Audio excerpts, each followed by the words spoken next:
fazes que tudo coopere para o meu bem. Tu fazes que... Sou uma rota para determinados eventos e acontecimentos nesta terra e que envolvem a sua vida também. Agora, não me interprete mal. Eu não estou a falar de um fatalismo, de que Deus traçou um destino para si, ok? E que você quer queira, quer não, aquilo vai acontecer na sua vida e não tem jeito de dar a volta. Não, isto não existe.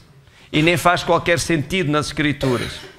Porque, e nós vamos estudar sobre isto umas semanas mais à frente, no fim de tudo haverá um juízo final. E que sentido faria haver um juízo final, as pessoas serem julgadas por aquilo que fizeram, se tudo o que sucedeu na vida delas foi o destino? Entendeu? Não tinha como. Vou ser julgado por quê? Foste tu que traçaste o meu destino? Tu é que disseste que eu ia fazer isto, ia fazer aquilo, ia fazer o outro, ia morrer assim, e agora estou a ser julgado por isso? Que culpa é que eu tenho? Sim? É interessante, no livro de Efésios, e o Novo Testamento foi escrito em grego, e há uma distinção aqui muito interessante. A palavra grega para conselho de Deus é a palavra boule, que significa propósito firme, inabalável, inalterável. Quer dizer que há coisas que Deus determinou que vão suceder nesta vida e nada nem ninguém pode alterar isso. Deus tem o rumo, Deus tem o plano geral, entendeu? Deus traçou o plano geral da coisa. Ninguém vai alterar isso e vamos falar disso hoje também. Mas, no entanto, no mesmo texto, fala a palavra vontade. E a palavra vontade é a palavra telema. E telema em grego significa desejo, boa vontade, aspiração. Querendo dizer o quê? Que em relação ao mundo e ao plano geral das coisas, os acontecimentos globais, Deus estabeleceu as coisas que vão acontecer até o fim. Mas que no que diz respeito a si pessoalmente e a cada pessoa, Deus expressa qual é o seu desejo, o que Ele gostaria que você fizesse. Essa é a palavra telema. Como um pai diz ao filho que gostaria que ele fosse um advogado, gostaria que ele fosse um piloto, gostaria que ele fosse um médico, mas caberá sempre ao filho decidir o que é que vai ser. Caberá sempre a si decidir o que é que você vai fazer e que rumo vai dar à sua vida. Deus não vai interferir nisso, entendeu? A menos que você peça. E Deus diz, olha, se fores por este caminho, vai dar tudo certo. Se fizeres isto, vai funcionar. Mas você escolhe fazer ou não. O que sucede normalmente é que nós traçamos o nosso próprio caminho e porque não sabemos o que está depois da próxima curva, mas Deus sabe, mas nós não sabemos. Mas não, isto aqui é bom, parece-me bem, está tudo certo. E não, eu vou por aqui. Mas a seguir à curva a estrada está cortada. E nós temos que voltar para trás e só perdemos tempo. Mas se perguntássemos a quem sabe o caminho, não perderíamos tanto tempo e viajaríamos em melhor segurança. Então, é sábio dar ouvidos a quem sabe o caminho. Alô? Abram a vossa Bíblia em Isaías 46.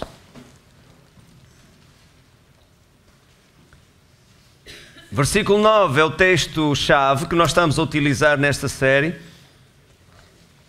Isaías 46, versículo 9.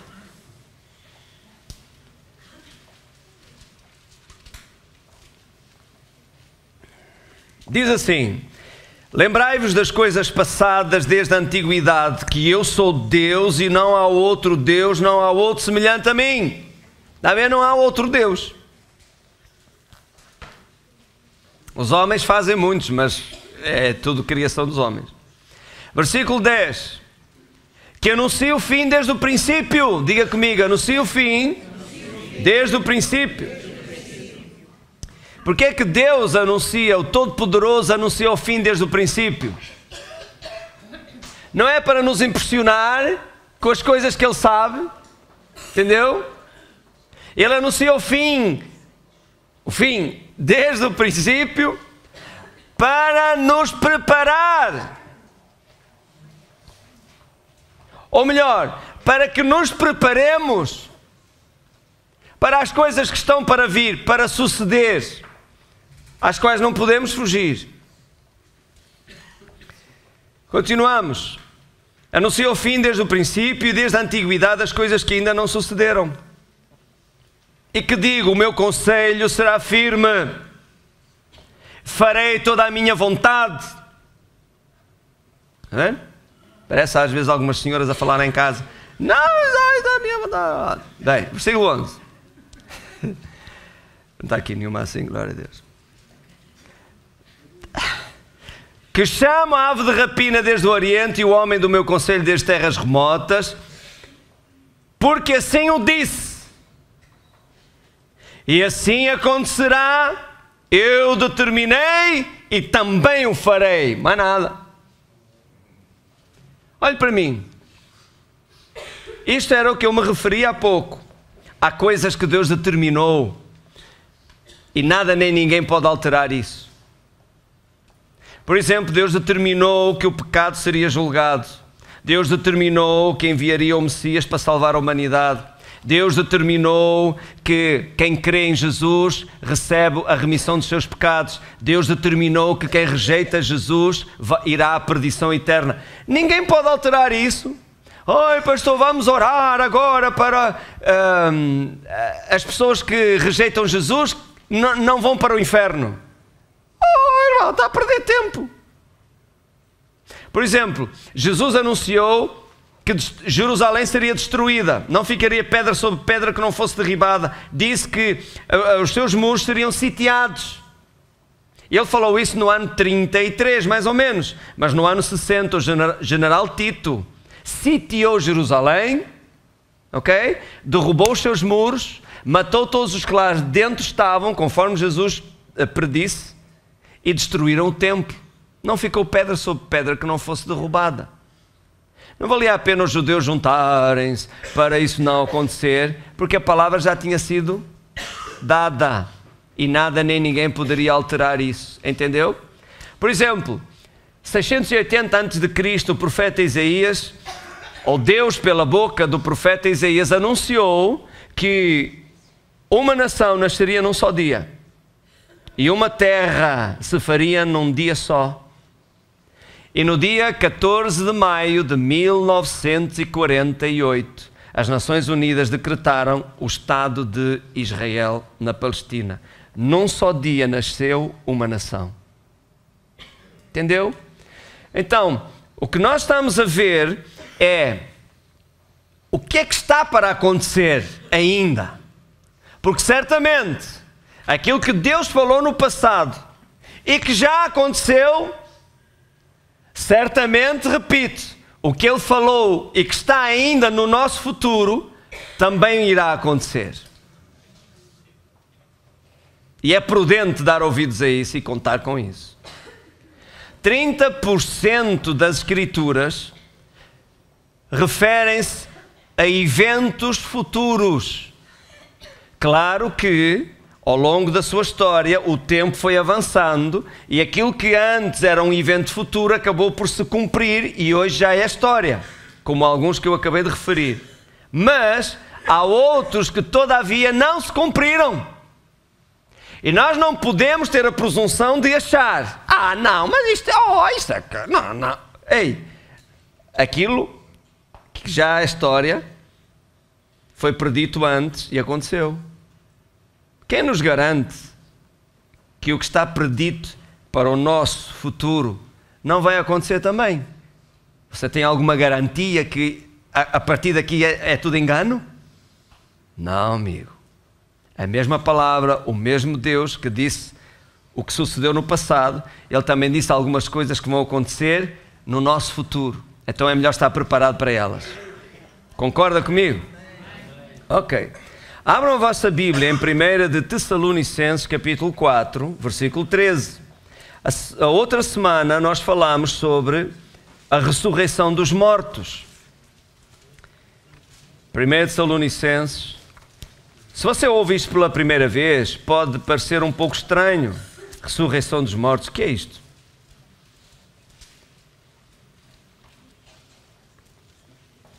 Vamos ler aqui, tá? Eu faço do que aqui está as minhas palavras. Versículo 13, 1 Tessalonicenses 4, 13. E diz assim: não quero, porém, irmãos, que sejais ignorantes acerca dos que já dormem. Não está a falar do sono que você dorme todas as noites. E nem está a falar, como alguns mal interpretam, que o sono da alma, quando a pessoa morre, a pessoa fica a dormir, e depois um dia vai acordar. Não, não, não. De facto, o termo dormir é utilizado referente aos crentes. Porquê? Porque a morte deles não passa de um sono. Porque um dia eles vão ressuscitar. Então é uma linguagem figurativa. Porque na verdade, quando a pessoa morre, e aproveito para dizer que a palavra morte não significa destruição da pessoa, a palavra morte significa separação. Ou seja, dar um exemplo que você entenda bem. Está a ver o meu casaco, não é? O meu casaco mexe. Você não vê o casaco a mexer? Está a ver ou não? Mas ele não tem vida própria. O meu casaco está animado porque eu estou dentro dele. Mas logo à noite, quando eu sair... não se anime, estamos na igreja. Quando eu sair de dentro do meu casaco, ele fica inerte. Eu, porém, continuo a viver, a ser a mesma pessoa, ainda que esteja afastado do meu casaco. Entendeu? Isto é morte. Você sai do seu corpo quando ele já não estiver em condições de ser vestido, habitado, certo? Mas você continua a ser a mesma pessoa. O seu casaco fica aqui e você segue o destino que você escolheu. Ai não, a gente nunca sabe. Eu recordo-me às vezes de ouvir este tipo de comentários. Eu era criança e ouvia pessoas, supostamente crentes em Deus, fazer este género de comentário. Não, a fé é que nos salva, mas a gente nunca sabe. A gente só sabe quando lá chegar. Isso é um pouco confuso, você não acha? Imagine você que vai de férias e diz assim para a sua esposa: bem querida, onde é que queres ir de férias? Filho, a gente nunca sabe. A gente depois lá quando chegar logo vê onde é que está. O quê? Não! Você não vai para o aeroporto para entrar num avião qualquer e para ver onde é que vai parar. As coisas não funcionam assim. Você escolhe o seu destino antes de embarcar. E é a mesma coisa nesta vida. Você escolhe o seu destino antes de embarcar. Está a entender? Ok. Então diz: não quero que sejam ignorantes acerca dos que já dormem, ou dos que já morreram, não é? Para que não vos entristeçais como os demais que não têm esperança. Porque se cremos que Jesus morreu e ressuscitou, também aos que em Jesus dormem, está a ver, está a falar da morte dos crentes, Deus os tornará a trazer com Ele. Olha para mim. Diz que Deus os traz com Ele. Se Deus os traz com Ele, onde é que eles estão? Com Ele. Não estão a dormir ali.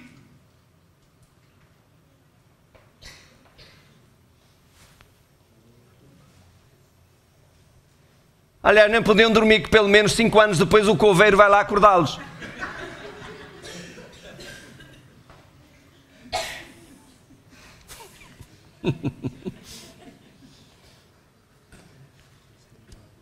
Então, é o que o apóstolo Paulo dizia: se eu partir, deixar esta carne, vou estar com Cristo. Eu não disse vou dormir. Não, vou estar com Cristo. Vou estar com Ele. Eu vou fechar os meus olhos aqui, mas vou abri-los lá. Eu vou estar com Ele. E diz, Deus os tornará a trazer com ele, porque é lá com ele que eles estão. E diz o versículo 15, dizemos-vos, pois, isto pela palavra do Senhor, que nós os que ficarmos vivos para a vinda do Senhor, não precederemos os que dormem. Porque o mesmo Senhor descerá do céu com alarido, com voz de arcanjos, com trombeta de Deus, e os que morreram, está a ver? Morreram, ele aqui agora usa este termo. Os que morreram em Cristo, não diz os que estão a dormir, os que morreram em Cristo ressuscitarão primeiro. E depois nós, os que ficarmos vivos, seremos arrebatados juntamente com eles nas nuvens, a encontrar o Senhor nos ares, e assim estaremos para sempre com o Senhor. Aleluia. Oh, uau, glória a Deus. O versículo 16 tem uma outra tradução que eu acho fantástica e que nos ajuda a compreender um pouco melhor. O versículo 16, esta nova tradução diz assim: porquanto o Senhor mesmo, dada a sua palavra de ordem, como voz de arcanjo, e ressoada a trombeta de Deus, descerá dos céus, e os mortos em Cristo ressuscitarão primeiro. O Senhor dará a sua ordem. Que ordem é que o Senhor dará? Para que os mortos ressuscitem. Aqueles que morreram na fé, aqueles que vêm com Ele, Ele dará a ordem para tomar o seu corpo. Veja aí, foi isso que Jesus disse, João capítulo 5. Carla. João, não precisa abrir, nós vamos projetar aqui, porque temos vários versículos bíblicos que eu quero que você os retenha, mas para não perder tanto tempo à procura, projetamos uns e lemos outros. Olha o que Jesus disse, em verdade vos digo que vem a hora, e agora é, em que os mortos ouvirão a voz do Filho de Deus, e os que a ouvirem viverão.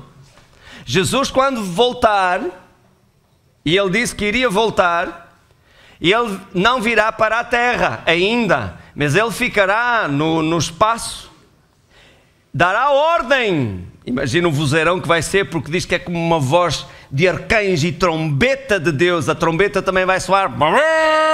Uau! Glória a Deus! As pessoas que estão fora disto devem pensar, o que é isto, mano? Isto é um filme de ficção científica.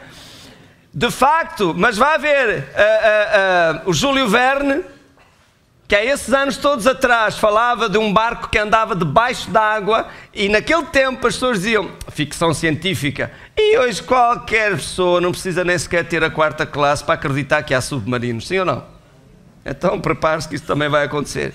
A trombeta vai soar e os mortos vão começar a ressuscitar com pipocas a saltar. Glória a Deus. Eu estou a voltar na rua. Ai, credo! Credo, que é isso? Uma alma de outro mundo aqui, em carne e osso. Veja também, vamos projetar 1 Coríntios 15, 26. Diz isto, olha, leia comigo. Ora, o último inimigo a ser destruído ou a ser vencido é a morte. Por isso é que os mortos vão ressuscitar. Jesus não vai deixar que a morte triunfe. A morte será vencida. Por isso Ele dará a sua ordem, e os que morreram na fé em Jesus Cristo vão ressuscitar. Glória a Deus. Abram a Bíblia em 1 Coríntios, agora sim vocês. 1 Coríntios 15. Os mortos ressuscitam, e nós, os que estivermos vivos, o que é que vai acontecer? O que é que vai acontecer? Você já vai ver. Olhe para isto.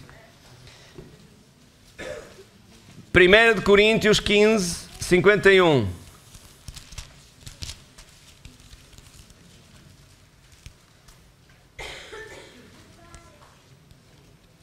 Eis que vos digo um mistério, diz o apóstolo Paulo, é que na verdade nem todos dormiremos. É verdade, não é? Nem todos vão morrer, porque quando a trombeta soar, alguns estarão vivos. Muitos cristãos estarão vivos, sim? Muitos crentes estarão vivos. Nem todos dormiremos, leia comigo, mas todos seremos transformados. Estou a gostar disto. Vamos continuar. Aqui está. Num momento, num abrir e fechar de olhos, está a ver, num piscar de olhos, ante a última trombeta, está a ver a trombeta aqui outra vez? A última, essa que vai soar para os mortos ressuscitarem. Porque a trombeta soará, e os mortos ressuscitarão incorruptíveis e nós seremos transformados. Então olhe para mim. Oh, glória a Deus. Homens têm boa notícia, acabaram os carecas e barrigudos. Senhoras, acabou a celulite, acabou as varizes, as rugas, os pés de galinha ou os galinheiros que você tinha na cara. Acabou. Vamos ser transformados num piscar de olhos, num corpo incorruptível. O que é um corpo incorruptível? É um corpo eterno. Com esse corpo você viverá a eternidade.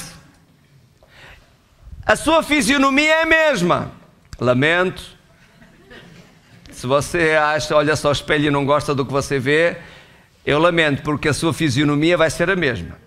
Se o nariz é assim, vai continuar assim. Bem, não sei. A menos que Deus tenha lá um jeito, mas pronto. Mas a fisionomia é a mesma porque vamos conhecer-nos uns aos outros, certo? Então não anda muito longe disto.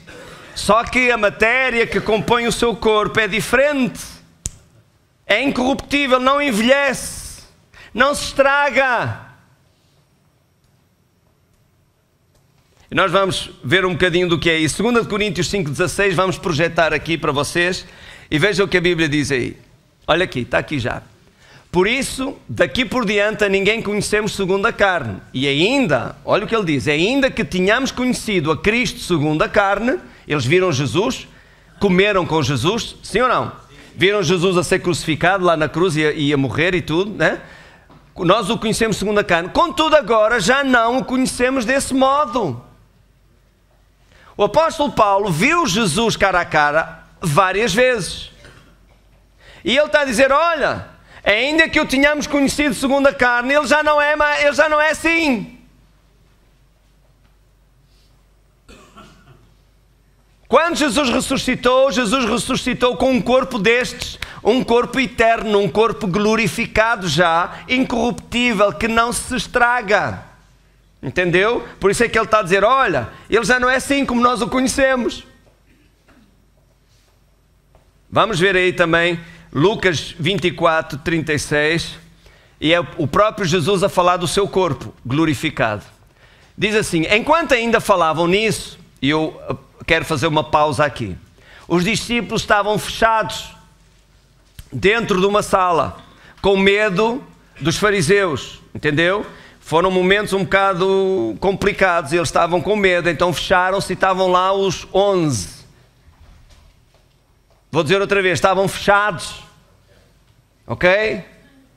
E parece que era o Pedro que tinha a chave no bolso. Estou a brincar. Então, falavam ainda nisso, das coisas que estavam ali a acontecer, estavam a falar baixinho para ninguém ouvir. O próprio Jesus se apresentou no meio deles e disse-lhes, paz seja convosco. Você consegue imaginar o susto que eles apanharam? Ei, que é isto? Continuamos. Mas eles, espantados e atemorizados, está a ver? Pensavam que viam algum espírito. Claro, como é que ele vai entrar aqui? Está tudo fechado. Então só pode ser um espírito. Continuamos. Ele, porém, lhes disse, porque estáis perturbados e porque surgem dúvidas nos vossos corações. Próximo. Olhai as minhas mãos, olhai os meus pés, porque tem lá a marca dos cravos, não é? Apalpai-me e vede, porque um espírito não tem carne nem ossos, como percebeis que eu tenho. Está a ver? É esse corpo glorificado e eterno que tem carne e tem ossos. Continuamos. E dizendo isso, mostrou-lhes as mãos e os pés, para eles verem a marca dos cravos, não é? Continuamos. Não acreditando eles ainda, por causa da alegria, e estando muito admirados, olha, Jesus está no processo de convencê-los que é Ele mesmo e que tem um corpo eterno, um corpo glorificado, um corpo diferente. Então Jesus deu um passo mais além. Perguntou-lhe Jesus, tens aqui alguma coisa para comer? Continuamos. Seguinte, Carla. Então lhe deram um pedaço de peixe assado, mais, e tinha também um favo de mel, o qual ele tomou e comeu diante deles. Agora, eu acho isso tão interessante. Veja, a ciência já comprova isso. A ciência diz que se as moléculas do nosso corpo estivessem em fricção à velocidade da luz, o nosso corpo poderia atravessar outro corpo, está a ver assim? Eu não posso, né? Bate aqui. Mas se o meu corpo, as moléculas do meu corpo estivessem em fricção à velocidade da luz, eu atravessaria este acrílico sem danificar o acrílico e sem me danificar a mim mesmo. É outra dimensão, ok? Mas a ciência já fala disso. Jesus comeu peixe e diz que tinha um favo de mel também. Ele também comeu mel. E quando Jesus foi embora, atravessou a parede e o peixe não ficou lá emprestado. O peixe não ficou lá na parede. O peixe foi com ele. Mas eu acho isso tão interessante, não é? Porque o peixe, matéria orgânica, que nós sabemos que perece, que se estraga, que não atravessa paredes, mas porque estava dentro do corpo de Jesus, foi embora com ele também. Uau, isto é outra dimensão. Agora, um dia, e é disto que eu quero falar convosco hoje.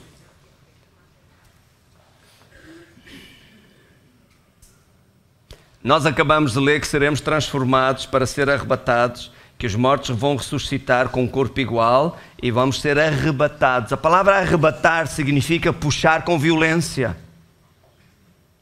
Há um movimento aí dentro de algumas igrejas aqui de Lisboa, e não só, que diz que não, arrebatamento, não é nada disso. O que quer dizer é que a igreja vai ser exaltada. E quando a igreja dominar o mundo inteiro, então Jesus virá buscar o reino. Não é isso que a Bíblia diz. Essa ideia é o mesmo espírito do século IV, que a igreja queria dominar, e dominou durante séculos, o mundo inteiro, ok? Esse nunca foi o plano de Deus. A igreja não vai ser exaltada para dominar o mundo inteiro, a igreja vai ser arrebatada, tirada da terra. Como Jesus subiu ao céu, a igreja vai subir ao céu também. E a igreja é o corpo de Cristo.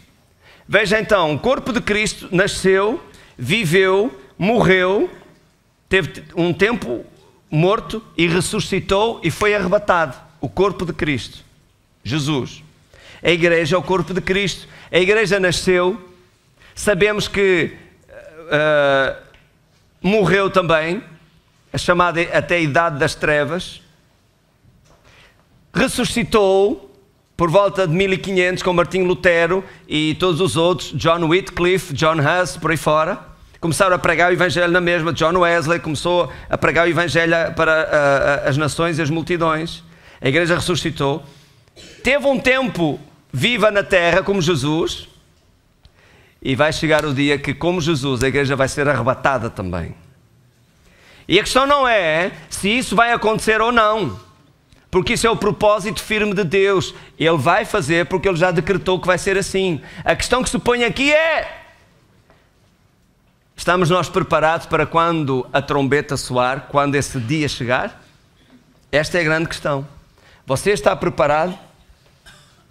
Diga à pessoa que está ao seu lado: estás preparado? Diga, põe-te fino. Não vale a pena arranjar desculpas, dizer, não, isso não vai acontecer, não. É a mesma coisa que você dizer, eu morrer, não, eu não vou morrer, não vou morrer. É por isso que eu gosto de pregar nos funerais. É das coisas que eu mais gosto de fazer, por duas razões. Primeiro, porque é o funeral dos outros. Segundo, porque ali acabam-se as manias todas. E eu gosto de dizer assim, um dia você vai estar ali deitado. E as pessoas até se arrepiam, mas vão dizer o quê? Não tem nada a dizer, está ali. E eu digo assim às pessoas, quando é para fechar a urna, eu digo sempre assim, agora já podem tirar fotografias ao defunto. E as pessoas ficam assim.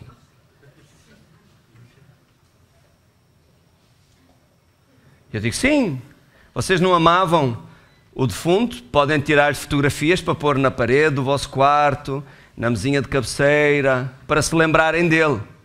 E as pessoas ficam a olhar assim. a pensar, saltou-lhe a corrente ou onde é que ele quer chegar? E eu digo sempre, isso não era amor, pois não? Então, não. Isso era doença, não é? Então porquê é que fazem isso com Jesus e dizem que é para se lembrarem dele? Porquê é que o têm pendurado numa cruz lá na parede do quarto? Porquê é que o têm crucificado lá em cima da mesinha de cabeceira? Andam com ele crucificado ao peito? Isso é amor? Isso não é amor, isso é doença.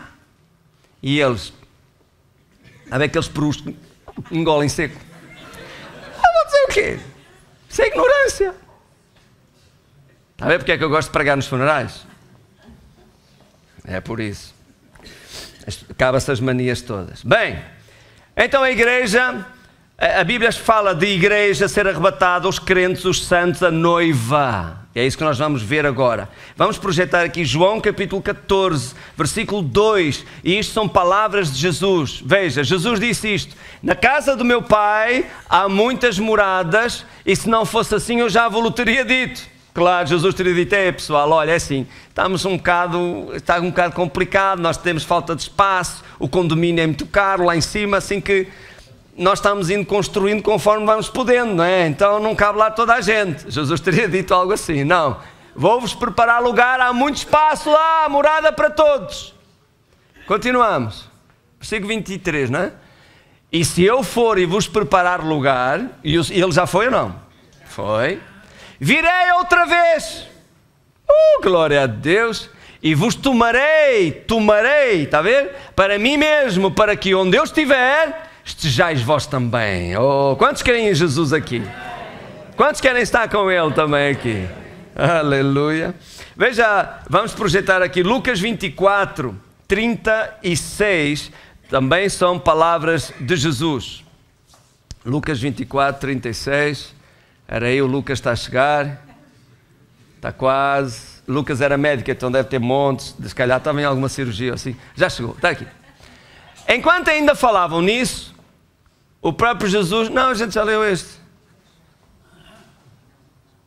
Lucas 24, 36... Não, já lemos, foi um engano meu, peço desculpa, Carla, desculpe, eu baralhei a Carla aqui. É Apocalipse 4, versículo 1 e 2. É 1 e 2? É isso. Ok.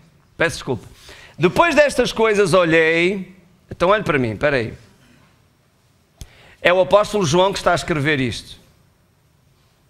Então Jesus disse, vou preparar-vos lugar e virei tomar-vos para mim mesmo, para que onde eu estiver estejais vós também.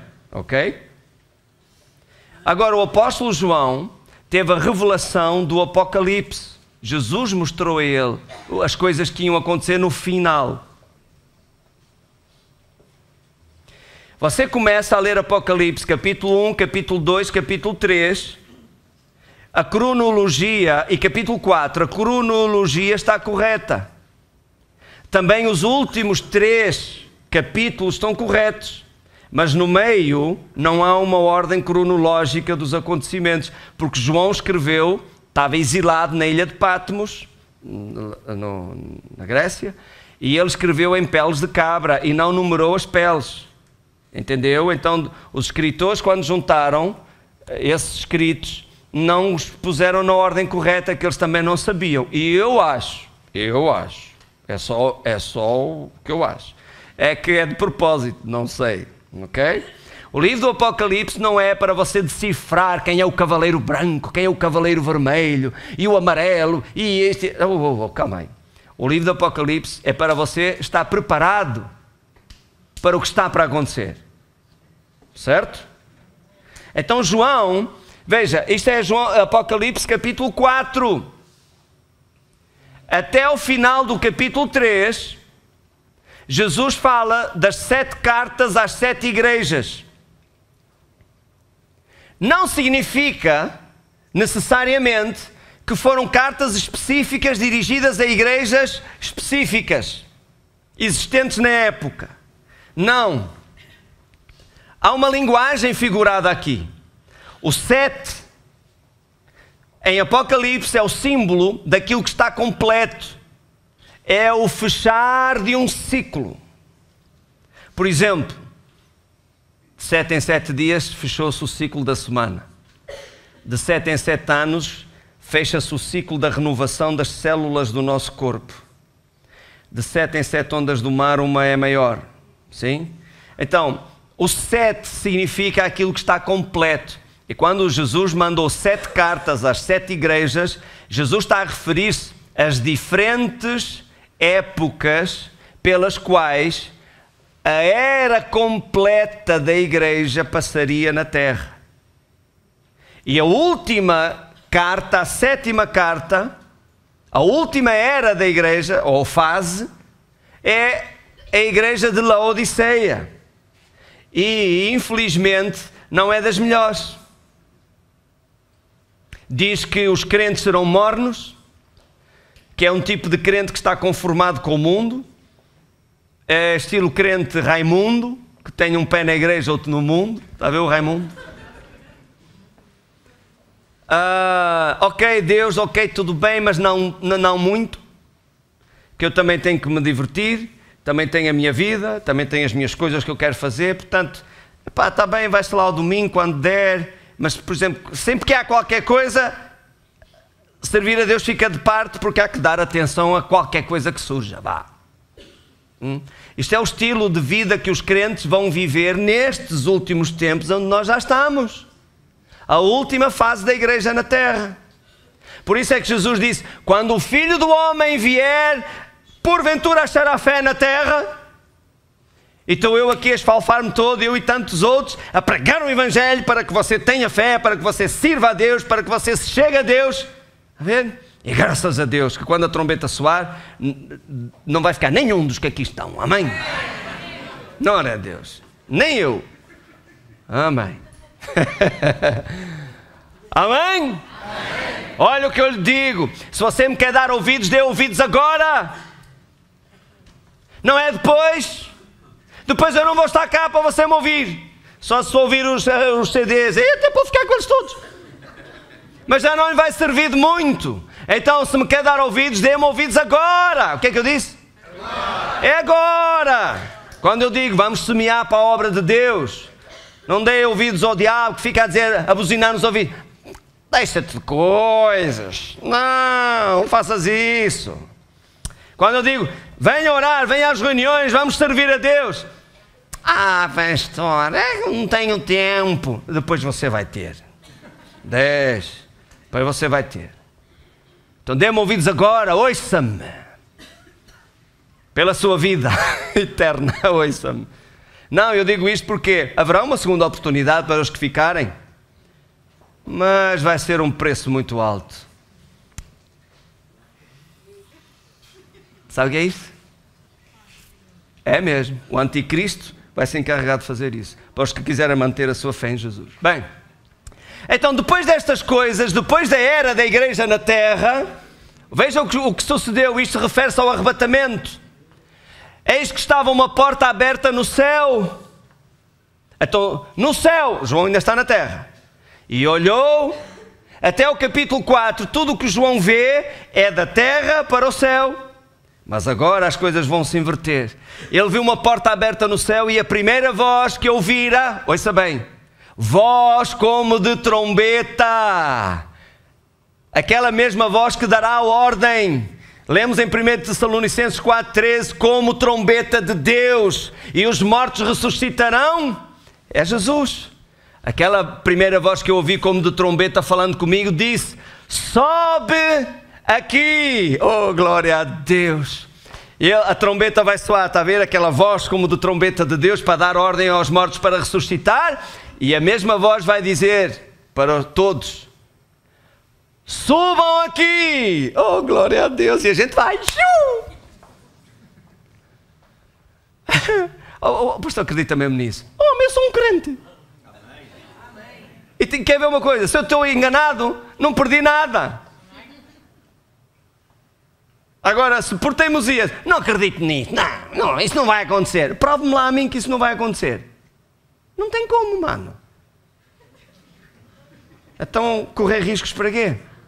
Vamos acreditar, vamos confiar em Deus, conforme Ele falou, assim se cumprirá. Amém ou quê? E disse, sobe aqui e mostrar-te as coisas que depois destas devem acontecer. Para a semana vamos falar sobre isso. Estas coisas a que ele refere é a grande tribulação, porque os que cá ficarem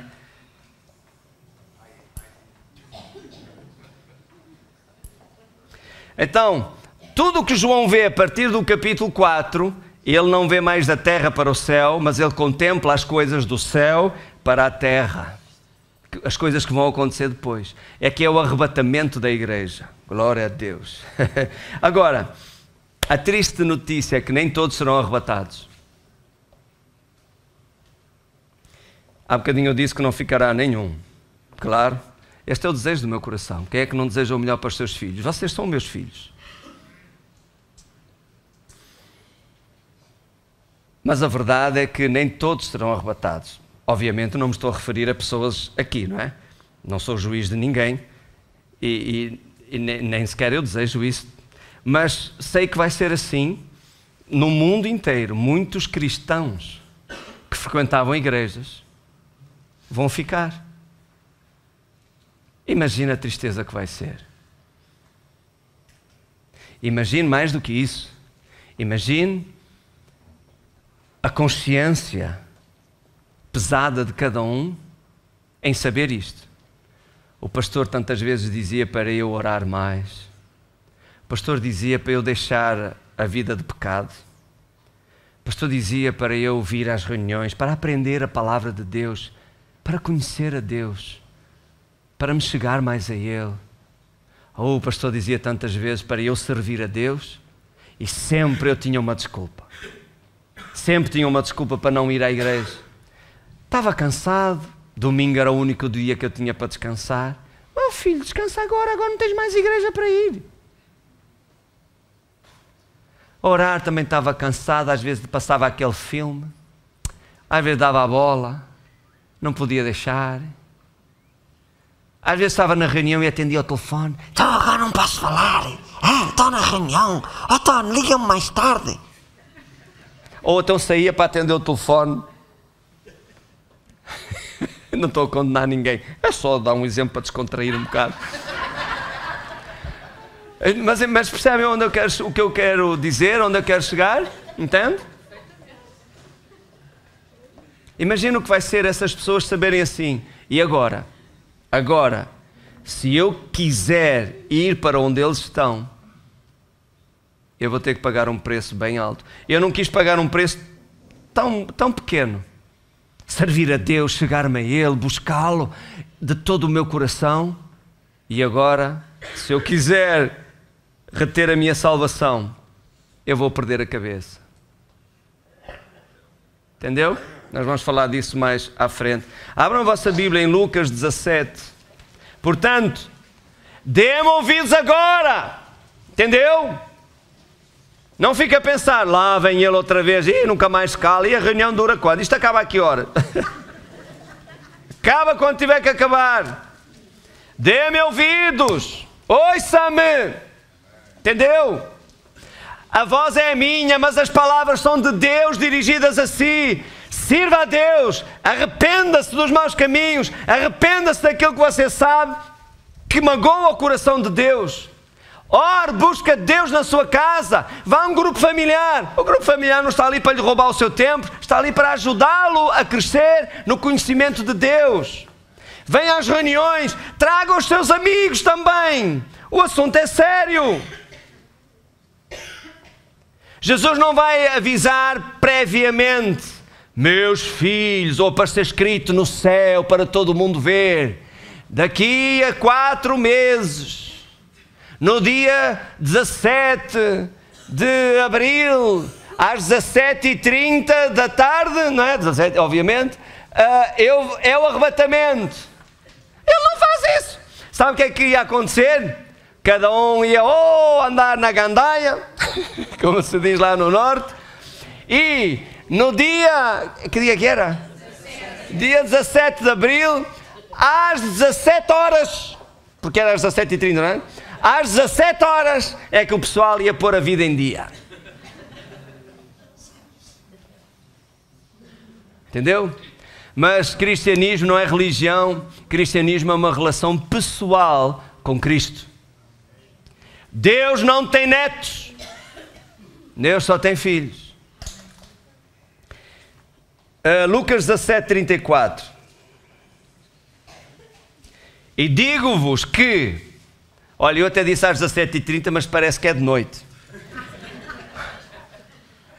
Bem, às 17h30 em Portugal, no Japão já é noite. Digo-vos que naquela noite, noite talvez em Israel, né? Naquela noite estarão dois numa cama, um será tomado e o outro será deixado. Você já, olha para mim. Você já imaginou?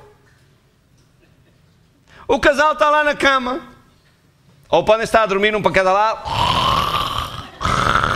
ou podem estar a fazer outras coisas, a planear o futuro, por exemplo.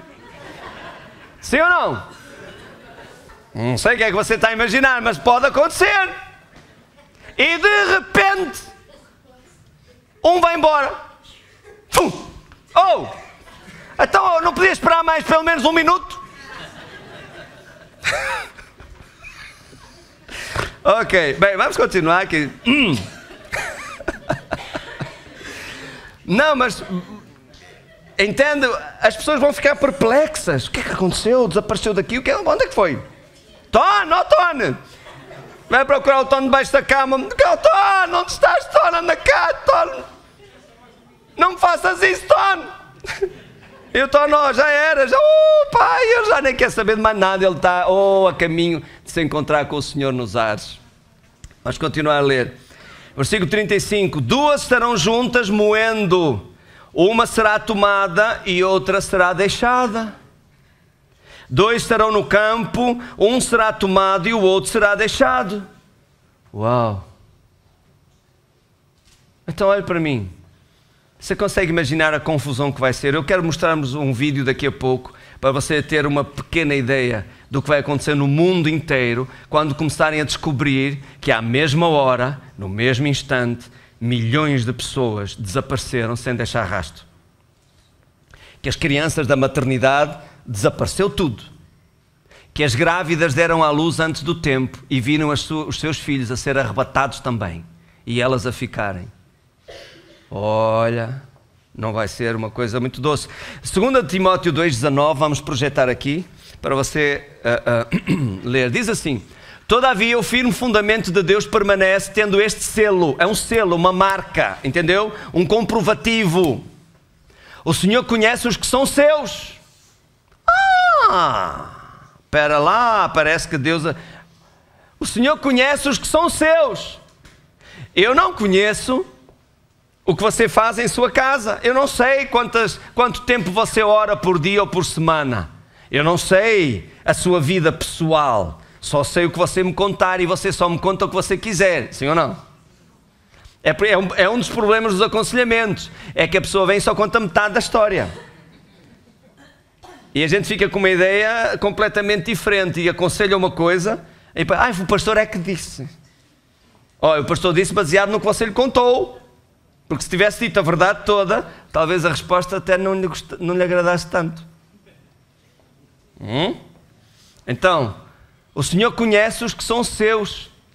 Ele saberá onde você está. Você pode estar a dormir, pode estar no duche, você pode estar a trabalhar, você pode estar a trabalhar numa mina a 1000 metros debaixo da terra. Não se preocupe, quando a trombeta soar, Ele sabe onde estão aqueles que lhe pertencem e os que lhe pertencem subirão para se encontrar com Ele. Amém? Para terminar, veja 1 Coríntios 15, abra aí a sua Bíblia, versículo 58. E depois vamos ver esse vídeo, são 4 minutos só de vídeo.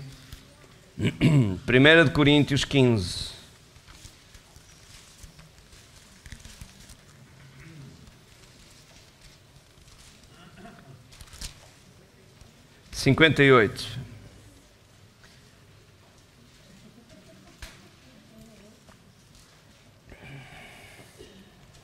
Diz assim: portanto, meus amados irmãos, sede firmes e constantes, sempre abundantes na obra do Senhor, sabendo que o vosso trabalho não é vão no Senhor. Sabe, a palavra vã ou vão literalmente significa bom para nada. Ou não serve para nada aquilo. Mas o seu trabalho para o Senhor não é vão. Antes, pelo contrário, tem grande e avultado galardão, tem recompensa aquilo que fazemos para Jesus. Entendeu? Então, todo o capítulo fala da ressurreição dos mortos. E o apóstolo Paulo termina dando esta exortação: vamos servir a Deus, vamos chegar-nos a Deus, vamos trabalhar para o Senhor, sabendo que estas coisas estão para acontecer. Não vamos perder tempo com coisas inúteis, que não aquecem nem arrefecem, que não acrescentam nada à nossa vida. Vamos investir o nosso tempo em fazer, contribuir para aquilo que conta para a eternidade. Amém? Vamos reduzir as luzes e ponham esse vídeo. São 4 minutos. Este vídeo foi feito pela Igreja Universal e vocês vão perceber isso. Está muito bem feito, mas percebem isso depois no final, claro. Puxam a brasa à sardinha deles. Mas aquilo que eles estão aqui a falar é uma grande verdade. Vamos então ouvir.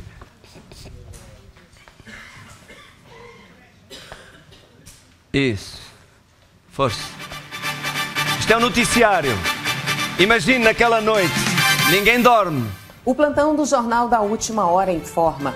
Acabou de ser registrado em todo o mundo um boletim de ocorrência que informa o desaparecimento no mundo de milhares de pessoas. Repito, milhares de pessoas desapareceram em todo o globo terrestre.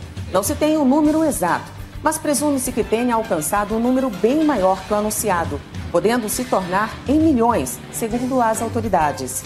Vários voos foram cancelados por falta de segurança. Segundo a Infraero, aviões no mundo inteiro caíram, pois pilotos simplesmente sumiram. O caos também se instalou no trânsito, tendo sido registrado um grande número de acidentes. Hospitais não têm dado conta de atender a tantos pacientes. Existem mães em desespero, pois suas crianças e bebês também sumiram. Existem rumores que indicam um ataque alienígena e há quem acredite que Jesus raptou essas milhares de pessoas. Testemunhas acreditam ter visto um forte clarão, seguido de um estrondo e um ser como forma de um homem nas nuvens. Vamos acompanhar algumas imagens flagradas por câmeras de segurança. As imagens que você vê foram capturadas por câmeras de várias partes do mundo. As mesmas já foram analisadas e comprovadamente não se trata de nenhum tipo de montagem. Câmeras de parques, shoppings, estacionamentos, igrejas e monitoramento do trânsito são imagens reais e assustadoras. O mais impressionante foi o registro de um hospital infantil onde funcionários alarmados diziam que, em um único momento, todas as crianças desapareceram. A todo instante, temos recebido imagens como essas, vindas de todas as partes do mundo. Chefes de Estado no mundo inteiro estão alarmados, mas ainda não se pronunciaram. Nosso correspondente nos Estados Unidos fala agora direto da Casa Branca. Alô, João Bergson.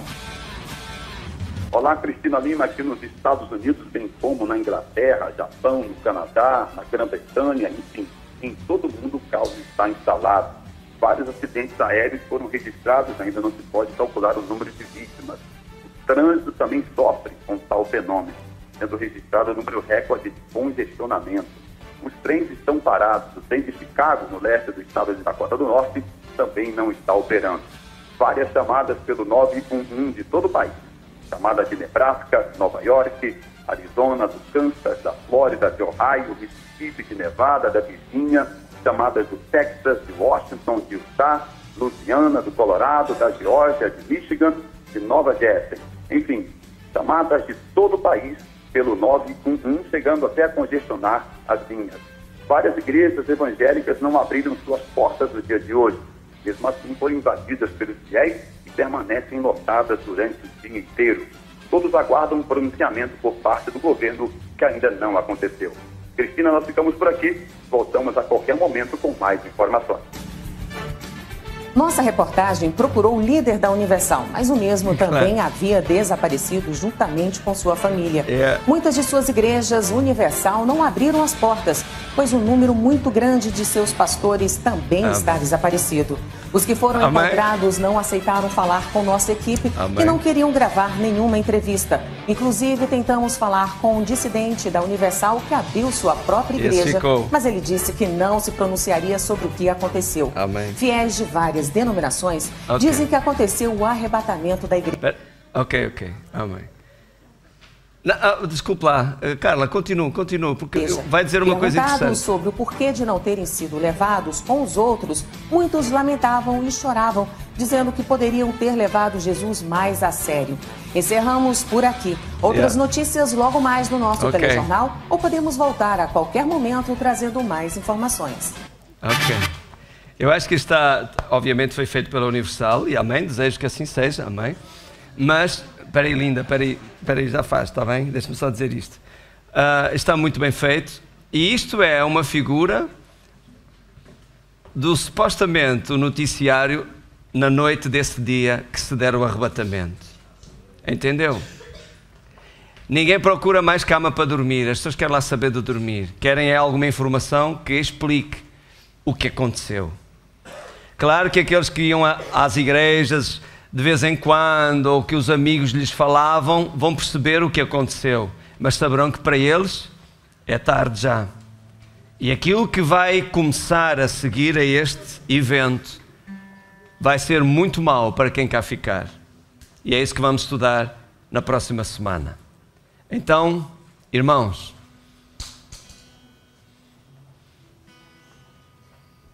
que pessoas nos convém ser? Que vida nos convém levar? Pense nisto. Pense nisto.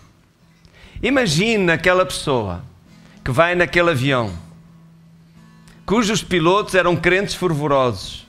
Ele nem por isso. E quando acontecer, os pilotos vão embora. E depois? Já viu? Já imaginou isso? Então, se você me quer dar ouvidos, dê ouvidos agora.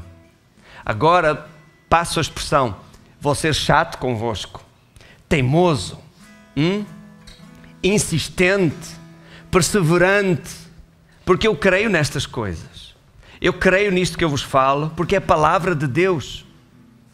Estou a dar-vos a verdade para o vosso bem, para vocês não serem surpreendidos.